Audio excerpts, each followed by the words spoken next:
All right, I'll start off just by letting everybody know we're designating Mooney Ward and Jaylon Carlies to return to practice today. And that's it so far. But we're excited to get back on the practice field today and preparing for the Kansas City Chiefs. Mooney has been pretty active, it looks like, just from what we've seen. Normally a guy's been off that long, it's kind of a longer road back. Is he maybe closer than a guy who's been on IR before? Yeah, he's closer. He's still in the protocol. He's Sure. still got to clear the protocol, but he'll practice today. He's been getting some work in, on the side with the training staff. So looking forward to getting him back out there this week. With Carlies, is it a longer ramp up since he hasn't played this season, or? We'll see how the week goes. Obviously, we'll get him back out there. Yeah, it's been a long time since he's been out there. So we'll get him out on the practice field this week and see how it goes. If and when you are able to get Mooney and Sauce, having those two guys on either side, I mean, just how does that change the complexion for the opposing quarterback? Yeah, I think when you got two legit corners on the outside, obviously it helps your defense big time. So it'll be good. Hopefully get him back out there this week and see where it goes. So, like I said, both those guys are really good players, and when you got two really good corners, obviously it makes it tough on offense. Shane, I know when you hired Lou, you mentioned the head-to-head matchups you had with him, and you were always impressed. How much did what his defense did against Kansas City stand out to you over the years? Yeah, he's done a lot of good things without getting into a lot of schematics. He does a good job with whoever the opponent is we play, and always, tries to have a great plan going into each and every week, and that's what I respect about Lou is he always tries to look at different things, to put our guys in position to go be successful. Another injury, is Taekwon ready to practice? Taekwon will not practice today, but Samson will. Did Taekwon have a setback at some point? There was the one week that he practiced in full twice. Yeah, it just wasn't there yet. It just wasn't there. With Mooney, you know how much cares about football. I guess how do you gauge where a guy is just mentally going through kind of a unique season for him so far? Yeah, I think it's having conversations with them and stuff. Obviously the unique situation before the game was very unique, but he's in a good headspace. He's preparing. He's been working like crazy to get back out there. So, like I said, we're excited to get him back on the practice field this week. What makes Mahomes, for lack of a better?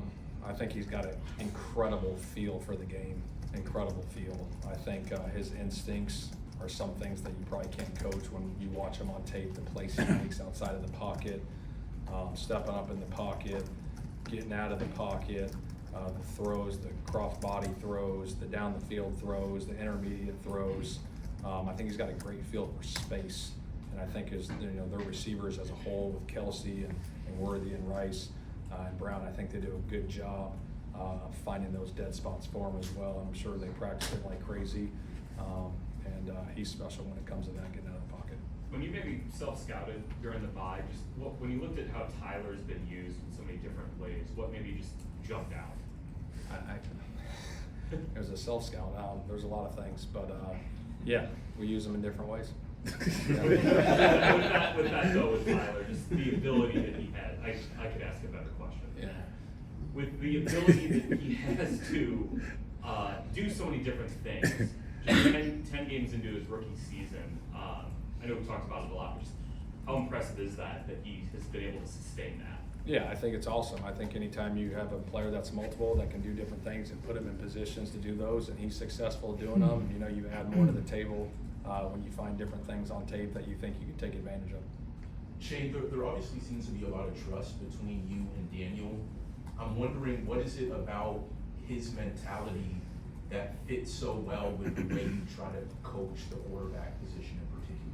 I think the biggest thing that stands out to me is the way he sees the game. He sees it the right way. When you talk football with him, a lot of guys, you go through it visually, going through the tape, looking at different things, but also you can have side conversations where you don't have to look at the tape and you kind of have, hey, here's what they're playing, we're thinking this versus this, and he can picture it in his head. And I think that pays huge dividends for us, especially through the week of preparation and how we go about our business and different checks we can get to and different looks that he sees, that we sees, to try to put us in position. And I think the communication, the back and forth with myself and the rest of the offensive staff has just been tremendous with him. Shane, with Daniel, when he was in New York, they did a lot more quarterback design runs than you guys have done with him this year. Was there a point in evaluating him with tape or whatever through the offseason that you decided we don't need to do that for him to be successful? Yes and no. I think obviously he still has that element to his game, but we got a pretty good running back, as you guys know. That's pretty good that we can hand the ball off to. So that's been working pretty good, and we got to continue that. And if there's ever a time and the place for the QB run stuff, obviously we'll have it up. Shane, during the bye, when you guys looked over things, did anything jump out at you about the protection, not necessarily the offensive line, but the protection that's kind of been leaky the last couple weeks? I mean, like I said, I think every play has a different story to it. You know what I mean? Some of the, like I said, I could have done better on a lot of those things from a protection standpoint. Some of the matchups we had, other times, he scrambles out of the pocket, and if you run out of bounds behind the line of scrimmage, it counts as a sack. So all those things play into it. But yeah, we want to get some stuff cleaned up. It starts with myself, and we look forward to that challenge each and every week. When you look at Spags over the years, what sticks out just about the way he calls defense? I think he's very aggressive, and I think he does a hell of a job with the personnel that he has each and every year, rotating guys, putting them in different spots, multiple coverages on the back end, the blitz package that he has. Does a lot of different things, that you got to be ready for each and every week. And he's been doing it at a high level for a long time, so just a ton of respect for him. Kind of a random question, but throughout your career, how have you learned how to coach emotion? Like, you play an emotional game, the highs are high, lows are low. Yeah. Have you learned from anybody along the way? I think that's a great question. I think in this business there are highs and lows, but I think the biggest thing is being just emotional stable and being steady through the whole thing, because you're going to go through your lows, you're going to go through your highs, and it's how you respond to the lows. It's easy to respond to the highs when everything's going good, but when you have lows, I think that's when your character comes out, the person you are, who you are, and I think that's, like I've always said this, that's how you grow, as an individual, not as just a player and a coach, but as a human being. You're going to go through hard times, and you got to battle through those things emotionally, and you got to have great support around you to get through those times too. Do you coach up at all Kansas City's history and like who they've been in the AFC? Do you play that to your team? Well, we know they've been incredible, and they're still an incredible team this year. I mean, you look at them statistically; they're in tops in every category. And so we know we're going into a hostile environment against a damn good football team.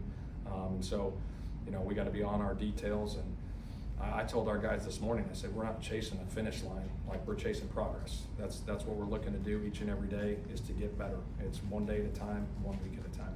I think last year they were either 10-0 or 11-0, one-score games, and 0-5, I think is the stat this year. Does this Kansas City team feel and look a lot like the team that we saw last year that made it to the Super Bowl again, even though it has a different record?